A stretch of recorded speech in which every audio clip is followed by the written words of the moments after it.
G'day, have I got a story for you? Check the disclaimer. Season 1, Episode 9. Time ends. This episode was written by Jaron Gal Truth and will be narrated by Laura Reily Truth. I turned out exactly how they wanted. I have done such horrible and atrocious things.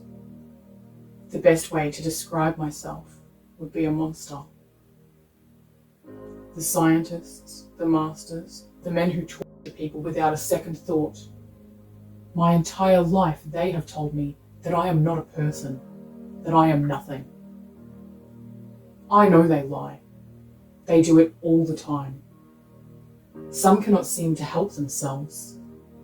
Still, at some point, I thought I was a person, and maybe I still am. But I do not think of myself as one anymore. The things I did, there is no excuse for them. They cannot be explained away. I have been so cruel. I used to be Zedric, but I have not been that boy in a long time. Those men who thought of themselves as scientists used to call me a miscreant, a nothing, evil, vile, a nobody, Deathbringer. The list went on until they decided to give me my new name, Zelophehad. A single word to describe what they wanted me to be. The Dark One, the Shadow, the Shade of Fear. I became that person somewhat. All my life was tests and orders. Refusing would cause pain. If not to me, they would hurt someone else and call it my fault. They would kill them in front of me and try to make me believe it was all because of me. Throw them across the room, my fault. Break their legs, my fault. Stab them, my fault. Break their neck, my fault. They threw me to the ground, my fault. Broke my legs, my fault. Cut me open, my fault. Broke my spine, my fault, my fault, my fault, my fault, my fault. With all the things I have done, one would think I would not be capable of crying anymore. But surprisingly, I still can.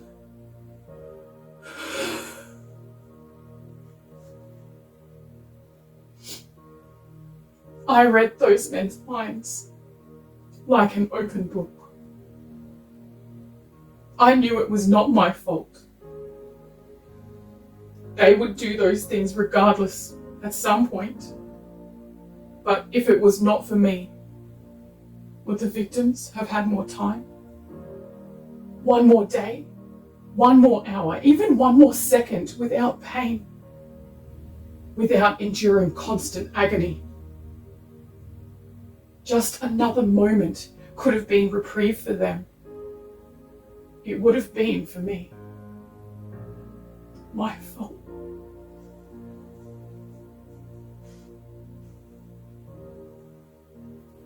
When I was Zedric, I tried to help people. I really did.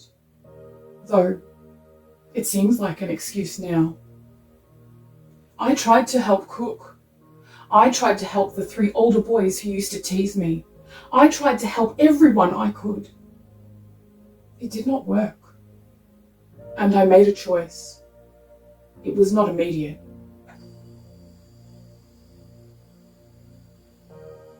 Other people had fun at my expense. So I made the choice to have fun at theirs. It was difficult, but I was determined. It took effort to change myself over time, making a conscious choice each time I did something nasty to amuse myself, making an effort to say something that would hurt. It did not end up working though.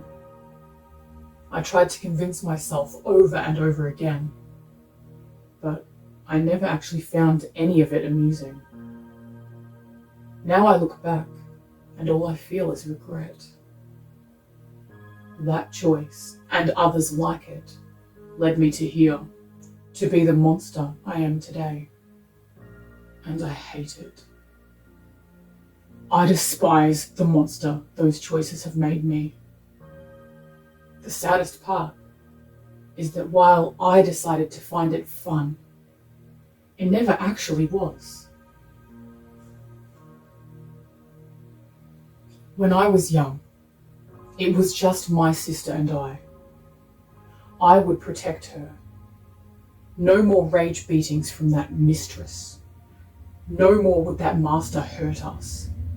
No more would the household staff treat either of us with disrespect. Protecting her, it did not work.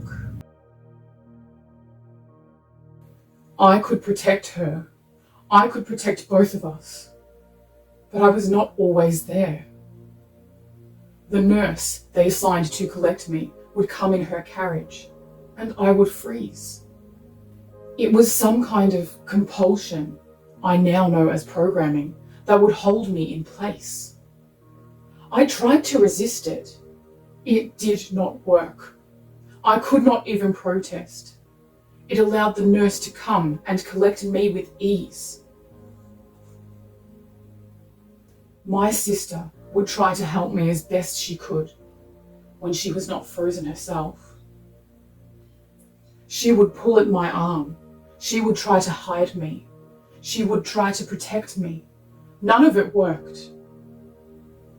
Those men, the lab coats, would keep me away for days, weeks, even months. Every time I was away, the people in our so-called home would do horrible things to her. I could not protect her. That place was never a home to either of us. I love my sister, even now. And it still hurts to know the things that happened to her. I could have stopped them, but those men had me. I am so sorry, Bella. I tried. I know what I am now, and if I knew it back then, I would have saved you. But you should not have seen. You could not have seen the things I would have had to do, the choices I would have made. I could not let you see. Those choices would hurt me deep inside. Those choices would change me. I am so sorry. All the pain you had to endure. I should have been there. I miss you so much.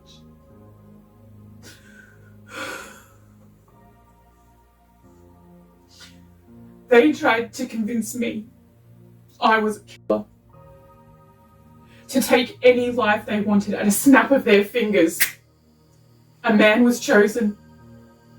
He was tortured and in pain. He was struggling and screaming. He was murdered by one of those torturers in one of their inexcusable, horrific, deplorable gatherings to give me this name. They named me Zelophehad, Dark One. My fault. My fault. No, it is not. They would have killed him anyway. If I did not exist, would he have had another day?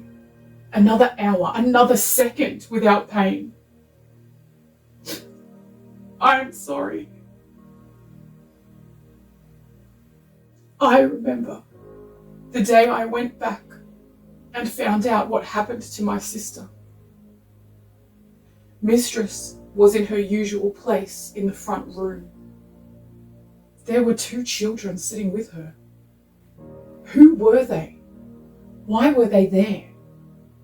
They had tampered with my memories again, inserting some, eradicating others. Years had passed since my last coherent memory. I left the room, leaving behind those children and the latest copy of Mistress, who had been replaced once again. I took each and every step with purpose, determined to find out what had happened to my sister. Everything looked smaller. Was I taller than I should have been? I entered the library. The master looked older than he was supposed to. He was asleep in his chair, one of only 3 things he ever seemed to do. Secondly, he would entertain his guests, most of whom had thoughts just as disgusting and disturbing as his. Thirdly, he would act on these horrible thoughts, abusing people, torturing them, murdering them, just because he could. Many of the master's deplorable acts were directed towards my sister and I, for the short periods of time that I was there, until they came and collected me again. I looked down at the master and delved into his mind, something I had not done for some time. His thoughts were so disgusting. I pried open his memories. She is gone. I will never see her again. I will never hear her thoughts again. We will never be able to talk, laugh, or share any precious memories ever again. I found it. I knew what he did. He took her. He tried to manipulate her, convince her. He tortured her. He murdered her. The moment I saw that memory of what Master had done was the moment every piece inside me broke. I was shattered. I no longer cared if he noticed. I did not care if he woke, and I really did not care if he was in pain. With a single thought, I held him in place, meticulously going through each and every last moment my sister was alive. The master woke up. It took him a moment to recognize me. He was incredulous only for a split second before he was terrified. I held the man down, trapped in place on his overly extravagant chair, unable to move. Everything I did to him, I did with a thought. I was never going to touch him. The pain and terror he inflicted on my sister, I returned to him. He broke her legs, so with one thought, I broke his. He grabbed her hair and punched her in the face. My thoughts made him feel as if I were going to rip off the top of his head, and with the thought of a hard punch to his face, I broke his nose. On and on. For every bit of pain he made her feel that day, I made sure he felt far worse. Every bit of fear my sister felt, he felt it. He was terrified. Good. I lifted this broken mess of a man from the chair with a thought. I moved him out of the library, carrying him in the air by his neck with my mind, stepping through the deep red trail that his body was leaving behind. I only remember doing one kind thing that day. I kept those 2 big doors closed. Those children would at least be spared from seeing what I had done and what I was about to do. This thing, who was meant to be a person, could not hurt anyone anymore. I grin at the last thing my sister ever said.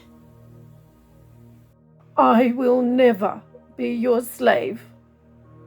I will never be your anything. You do not have the power here. I do. I am Arabella Rosalind Williams, and you can never and will never convince me otherwise. I loved my sister's mind. It was so strong. She was brilliant. Nothing this murderer could ever possibly do or say would ever be able to sway her. That day, I broke the master to pieces. Is the day I became the Zelophehad they wanted. The monster. But that pitiful excuse for a man pretending to be our father had killed my sister, and I was not going to allow him to live anymore. I played the moment over again in my mind. He took the knife and dragged it across her throat. So, I held the broken pretender in the air, and I ripped his throat open with a thought. Slowly, just like he did. With a thought, I threw the remnants of this thing aside. It was on that day I shut down. Those men, the lab coats, the torturers, they now had their shade of fear, their dark one. They had their Zelophehad. Without my sister, I did not want to be around anyone. There was not anyone else in the world I would want near me. After that day, I did whatever those men asked of me. Do this, do that, and it was done. The faster I did the thing they wanted, the faster they would leave me alone. Kill him, kill her. I did not think. I just did it. I regret every second of it now, for all the good that does anyone. Those people are still gone, while the monster remains. I do not remember everything I did back then, like most of my life. Though, this time it was for a completely different reason. I was so despondent. I did not want to remember. Years of my life could have passed and I never would have known. Still, I am sorry for all the things I have done. I fully believe that I could have remained in that state for the rest of my life. But those men kept coming back. They kept returning over and over again. It never stopped. They never left me alone. It was never enough for them. There was always another person, another 100 they wanted. Even though they were murderers themselves, they seemed to always want their monster to do it. One of them came to me again. Again? That was enough. I was angry. I was full of rage and I was furious. I made my choice. Kill him, he said. Kill him now. If you do not, many more will die and it will be your fault. No! I will not do what you want. You will die instead. My thoughts now. My choice. I will kill who I want. My fault. Not anymore. The murderers will die instead. You will torture no one. You will murder no one. Another day. Another hour. How about the rest of their lives? No more will they be in pain. No more will they have to endure any agony. No more will they die because of me or you.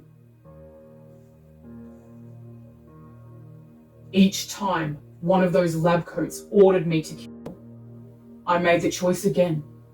They would be gone. I would save the people they wanted. I would help them all escape. I would not let those torturers hurt any of them anymore.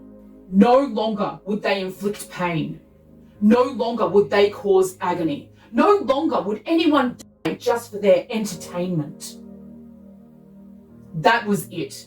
I had the thoughts they wanted me to think. I had the words they wanted me to say. My fault. I had the memories they wanted me to recall. Every test, every program, every choice caused me to become this. They thought they had exactly what they wanted. They thought they were infallible. But much like everything else, they did not know what they had done.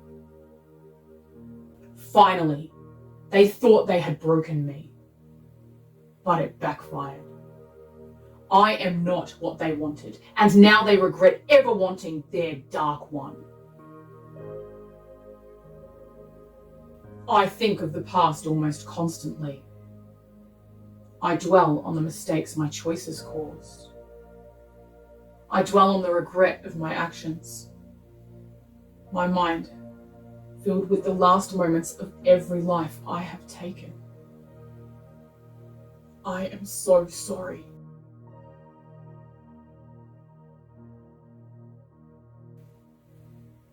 They now keep me far away from them, in a small underground facility that may as well be a cell or a cage.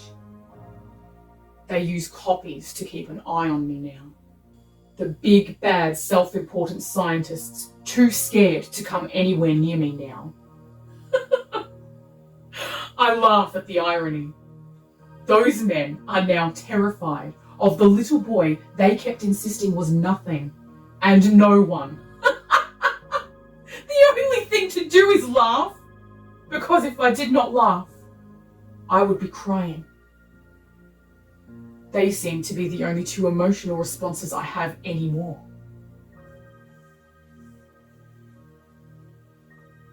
Do I actually have emotions anymore? Or have I somehow programmed my own responses the way those men tried to program me? The way they tried to program everyone around them? I am so tired. The weight of my actions heavy on my mind.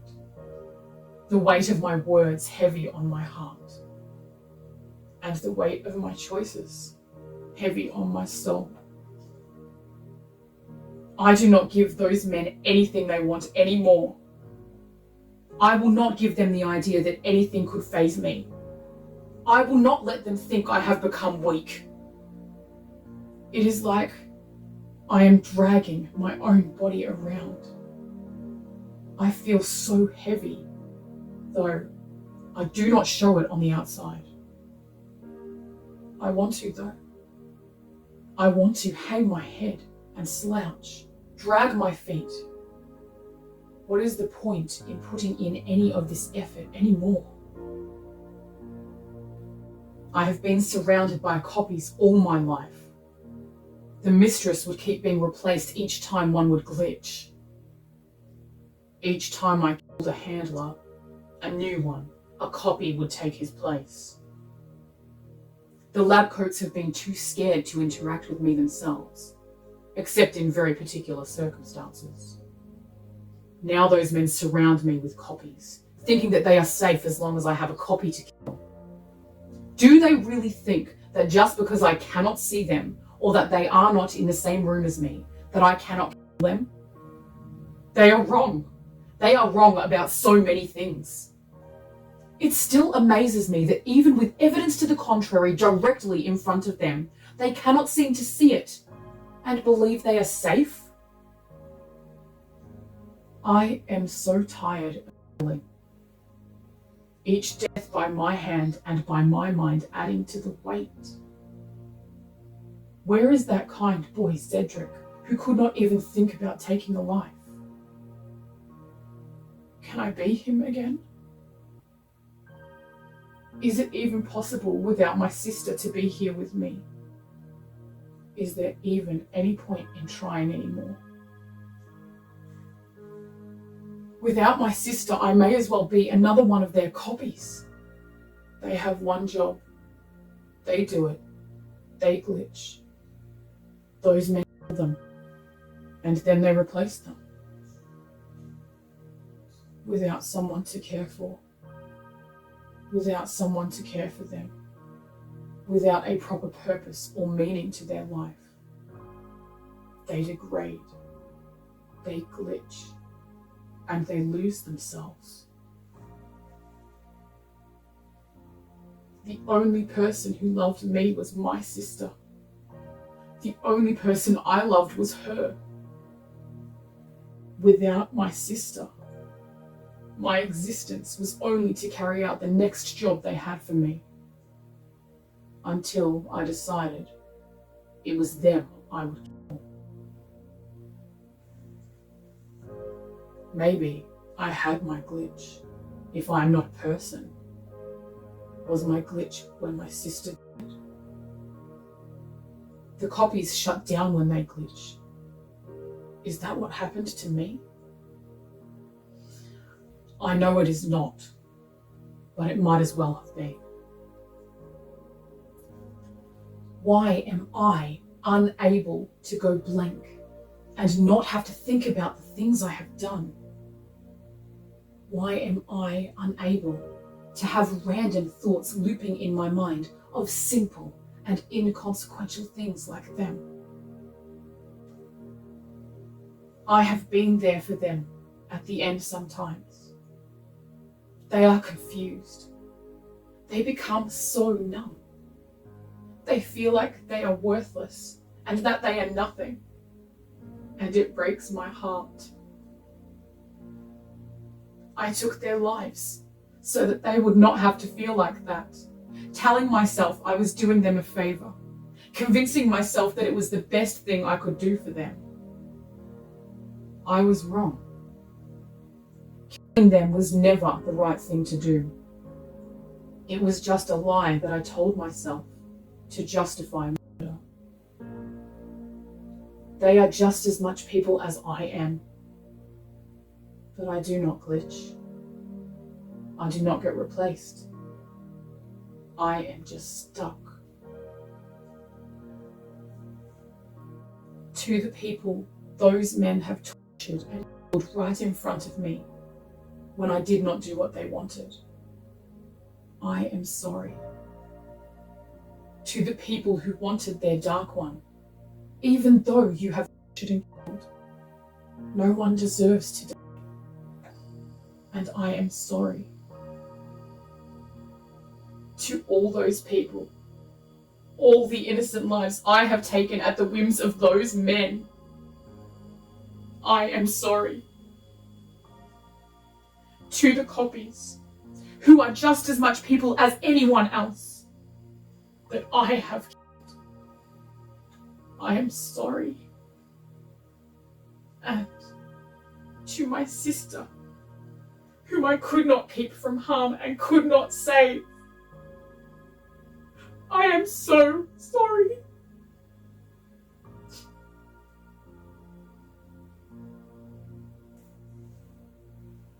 Living is difficult.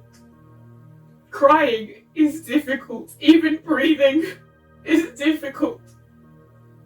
Just continuing is so difficult. They are scared of me now and want me dead. For what seems like so long, they have not been able to kill me. I can stop them easily. But what is the point? My fault. I know. I do not even want my eyes to open anymore. I have to force myself to get up, to move, to do anything. I do not want to anymore. If my choices make any difference, I will make my last choices matter.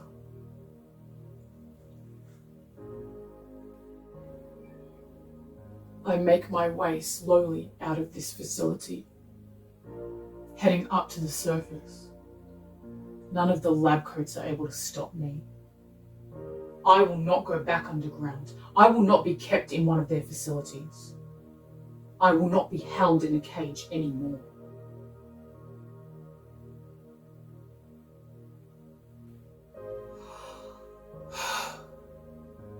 I breathe in the fresh air on the surface with a smile on my face. Apparently, I have chosen to be happy. Maybe it is the relief of what is coming. Stop the abnormal. Here they are again. Stop the abnormal. There are always so many of them. All these sleepers awoken just to pursue me. I can hear all their minds together.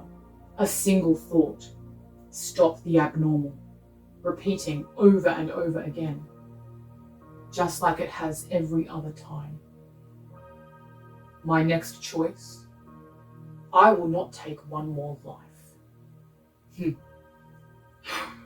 I laugh, picturing the surprise on the faces of the lab coats when their sleeper operatives actually succeed this time. I will not let one of those men kill me. I will not die in a cage. I will not be killed in one of their deplorable experiments. This is my choice.